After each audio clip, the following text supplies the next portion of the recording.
प्यार मुलाकात को एक पहचान बना देता है। ओ प्रेम दीवाना। भैया उद्धव जी माफ कीजिएगा, भाई याद क्यों नहीं आती? तेरी खुशबू आती है। आप लोग उद्धव जी को जानते होंगे, नाम सुना होगा उद्धव।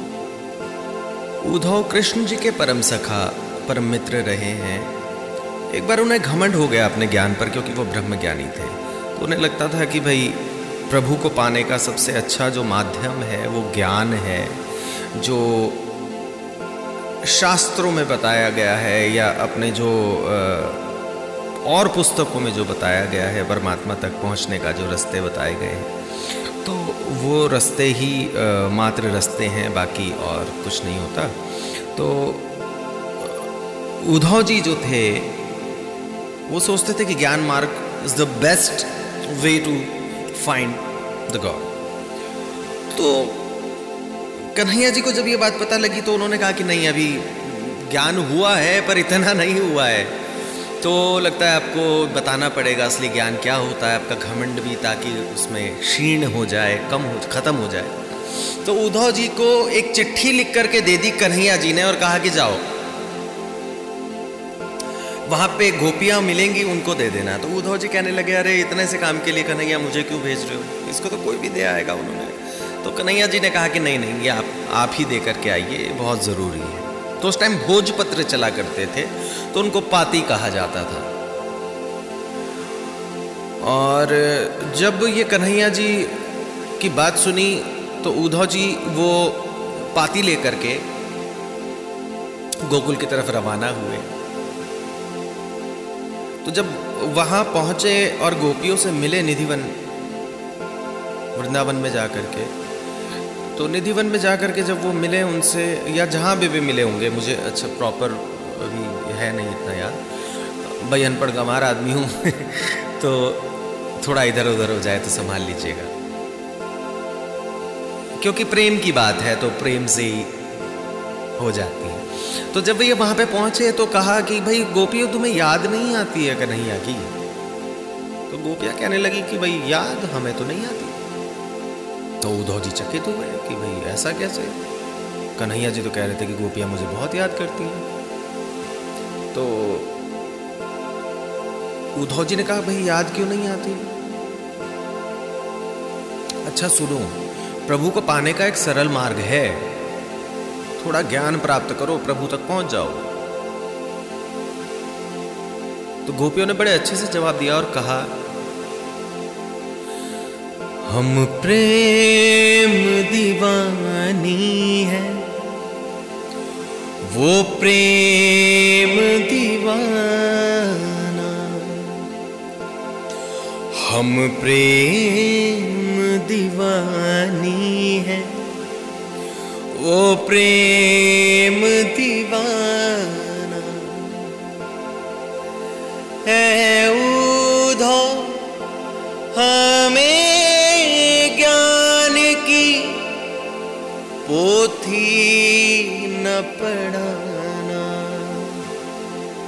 हम प्रेम दीवानी है।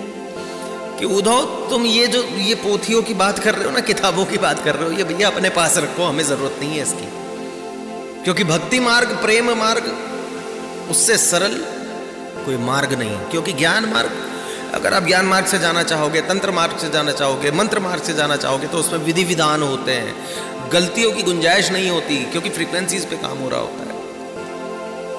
जरा सी भी फ्रीक्वेंसी ऊपर नीचे हुई, सब कुछ धड़ाम। पर भक्ति मार्ग नदी और सागर, बादल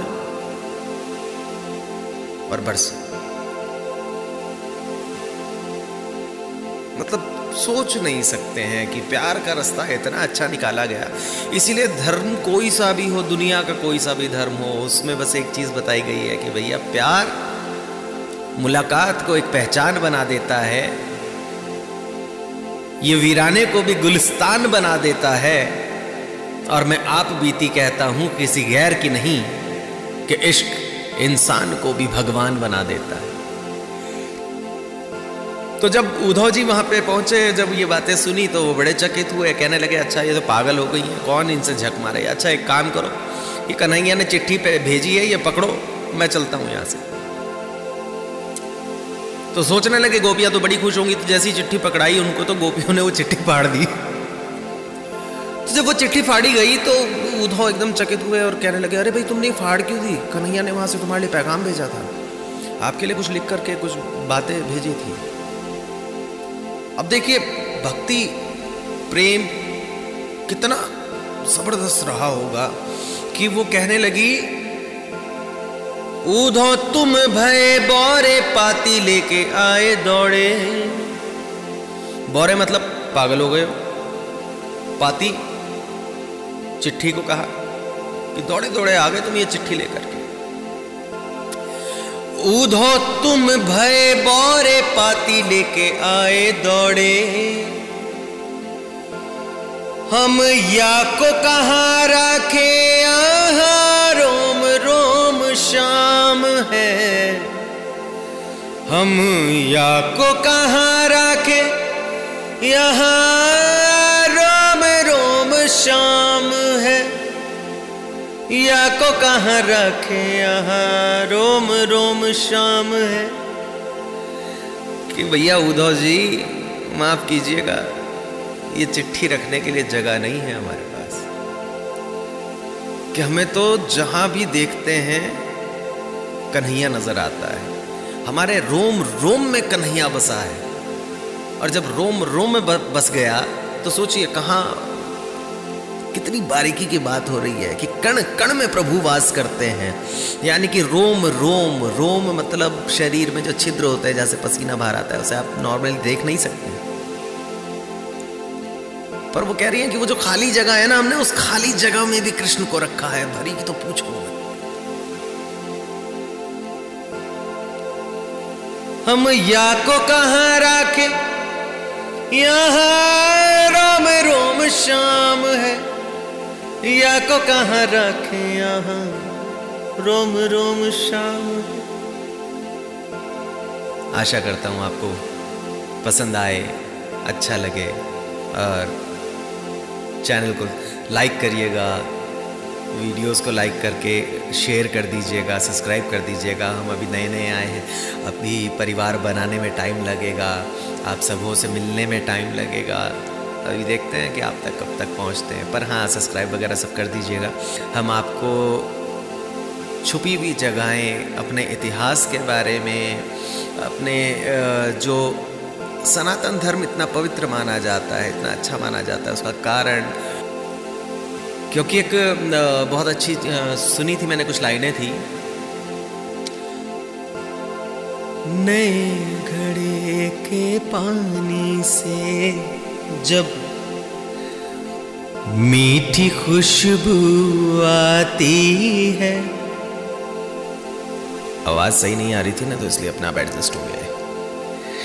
नए घड़े के पानी से जब मीठी खुशबू आती है, यूं लगता है जैसे मुझको तेरी खुशबू आती है। लोग जिसे